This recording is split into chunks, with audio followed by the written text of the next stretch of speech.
जिल्ह्याचा पालकमंत्री म्हणून त्यांच्या समवेत पूजेला जायचा मान मिळाला। भाभीजी त्यांच्या सोबत होत्या। आम्ही सगळेजण भाग्यवान आहोत। आम्हीजींच्यापर्यंत जायला काही मर्यादा आहेत, पण आता आम्हाला असं वाटतं की किमान भाभीजींचं दर्शन घ्यावं आणि कोल्हापूरकरांनी निश्चितपणाने समाधानी व्हावं। एवढं चांगल्या पद्धतीचं काम, एवढ्या चांगल्या पद्धतीचं नातं आपण सगळ्यांनी जोडलंय। मनापासून या सगळ्या कामाला आपण सगळेजण आदरणीय अमितजींना शुभेच्छा देऊया। आणि या शुभेच्छा देत असताना आम्हा सगळ्यांच्या मनातलं स्वप्न असणार करवीर निवासिनी महालक्ष्मी अंबाबाईचं अनेक वर्ष आपण सगळेजण डेव्हलपमेंटचं स्वप्न बघत होतो। दक्षिण काशी म्हणून प्रसिद्ध असणारा, लाखो देशातल्या भाविकांच्यासाठी सातत्यानं मागणी असणारा आपल्या सगळ्यांच्या मनातलं स्वप्न राज्याचे मुख्यमंत्री आदरणीय देवेंद्रजी फडणवीस साहेब, राज्याचे दोन्ही उपमुख्यमंत्र्यांचे मी मनापासून अभिनंदन करेन। चौंडीला अहिल्यादेवी होळकरांच्या जन्मगावी ज्या पद्धतीनं आपण कॅबिनेटची बैठक घेतली आणि त्या बैठकीमध्ये आपण घोषणा केली, त्या दिवशीपर्यंत मी सीएम साहेबांना सांगू इच्छितो आमच्या मनामध्ये धाकधूक होती। आपण बोलताय की नाही, अनेक अडचणी होत्या, फंड्सची मर्यादा होती, पण मला असं वाटतं की कदाचित त्या महालक्ष्मी अंबाबाईनेच आपल्याला प्रेरणा दिली असेल आणि त्या दिवशी आम्ही घोषणा केली आणि 2 निर्णय आपण घेतले। ते दोन्ही निर्णय आमच्यासाठी साहेब महत्वाचे होते।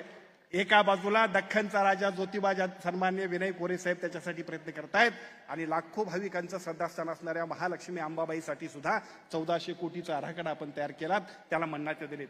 आम्हा सगळ्यांच्यासाठी तो आनंदाचा क्षण आहे। त्यामुळे निश्चितपणाने आजचा दिवस आमच्या सगळ्यांच्यासाठी आनंदाचा आहे। या कार्यक्रमाच्या निमित्तानं एका बाजूला त्या कामाची सुरुवात आपण करलो, या कार्यक्रमाच्या निमित्तानं दुसऱ्या बाजूला आताच आमच्या धनंजय माडिक साहेबांनी ज्याची मागणी केली, प्रसाद योजनेमध्ये सुद्धा या आमच्या सगळ्या महालक्ष्मी अंबाबाईला सुद्धा आपण समाविष्ट करावा अशा पद्धतीची मागणी तमाम कोल्हापूरवासियांची आणि लाखो आमच्या सगळ्या अंबाबाईच्या भक्तांची आहे। त्याला कारणही असंच आहे, कोल्हापूर हे म्हटलं तर शहर आहे आणि कोल्हापूर हे म्हटलं तर खेड आहे।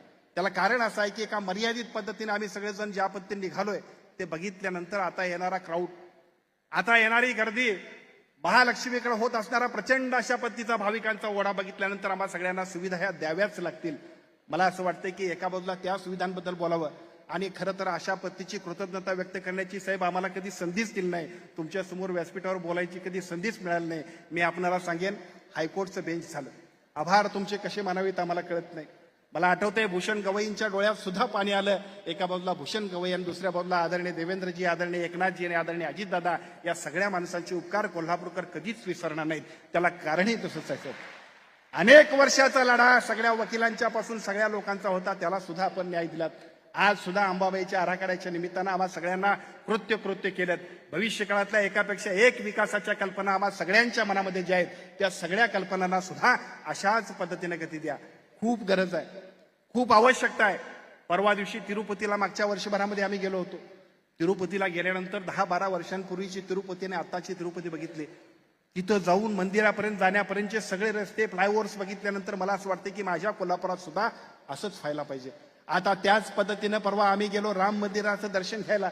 राम मंदिरात गेल्यानंतर तिथनं हलूच नाही असं वाटायला लागलं। अशा पद्धतीचं तिथलं वातावरण, ज्या वातावरणात आम्ही सगळेजण बघतोय, आम्हाला असं वाटतं की आमच्या अंबाबाईकडे सुद्धा तशाच पद्धतीनं सर्व सुविधा देण्यासाठी आजच्या कार्यक्रमाच्या निमित्तानं धन्यवाद नाही तर भविष्य काळातली जबाबदारी देण्याचा कार्यक्रम सुद्धा आम्ही सगळ्यांनी केलाय। आणि मला खात्री आहे, अपेक्षा कुणाकडून व्यक्त करायची असतात, ज्यांच्याकडून हे सगळं होत असते त्यांच्याकडूनच व्यक्त करायचे असतात।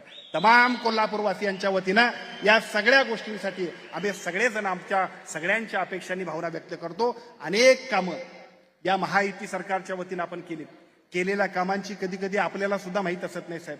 आम्ही सगळे मंडळी त्या वेळेला आपल्याकडे येतोय, त्या प्रत्येक कामामध्ये आम्ही सगळेजण आग्रह धरतोय, त्या कामाला नाही असा शब्द आपणा सर्वांकडून कधी आलाच नाही। मला असं वाटतं की अशाच पद्धतीने विकासाचा ओघ वाढत राहू दे, कोल्हापूरचं नाव संपूर्ण देशामध्ये डंका वाजत राहू दे। अशा पद्धतीच्या सगळ्या विकासाला आजच्या महालक्ष्मी अंबाबाई मंदिराच्या विकासाच्या निमित्तानं शुभस्य शीघ्रम करूया अशा पद्धतीची विनंती करतो। व्यासपीठावरल्या सर्व मान्यवरांचं मनापासून आभार व्यक्त करतो, सर्वांना शुभेच्छा देतो आणि माझं मनोगत थांबवतो।